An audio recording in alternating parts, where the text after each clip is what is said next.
CBI और ED के अधिकारी जल्द ही बेल्जियम जाएंगे। जी हां, मेहुल चोकसी की गिरफ्तारी के बाद भारत ने उसके प्रत्यर्पण के प्रयास तेज कर दिए हैं। अभी हाल ही में 26/11 मुंबई हमले के आरोपी को गिरफ्तार कर भारत अमेरिका से प्रत्यर्पण करा भारत लाया गया था। ये सबको पता है, जिसे फांसी की सजा की मांग की गई। जी हाँ, ऐसे में तहव्वुर राणा की हम बात कर रहे हैं, सही समझे आप। जी हाँ, तहव्वुर राणा, जिसके खिलाफ फांसी की कई विपक्षी दलों ने मांग की। इस बीच भगोड़े कारोबारी मेहुल चोकसी की बेल्जियम में गिरफ्तारी के बाद भारतीय एजेंसियां सक्रिय हैं।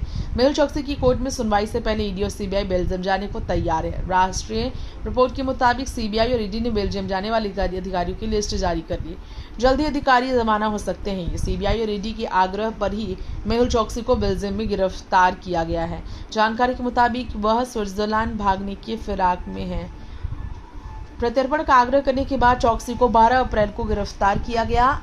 जानकारी के मुताबिक सीबीआई और ईडी से 3 अधिकारियों को बेल्जियम भेजा जाएगा। उनके चयन के बाद कागजात बनाए जाएंगे। वे इस बात की संभावना है कि चोकसी भी अपने प्रत्यर्पण को रुकवाने के लिए उच्च प्रशासन का अप्रोच भी करेगा, जिसके लिए सीबीआई और ईडी को पूरी तरह से सतर्क रहने की ज़रूरत भी है और यही बात खुलकर सामने आ रही है। सोमवार को चोकसी के वकील ने बताया था वह बेल्जियम में गिरफ्तारी के विरोध में याचिका फाइल करने वाले हैं। उन्होंने कहा चोकसी ब्लड कैंसर का इलाज करवा रहे थे, ऐसे में मेडिकल के आधार पर उन्हें जमानत मिलनी चाहिए। उन्होंने कहा कि आरोपी कैंसर से पीड़ित है और उसका इलाज चल रहा है।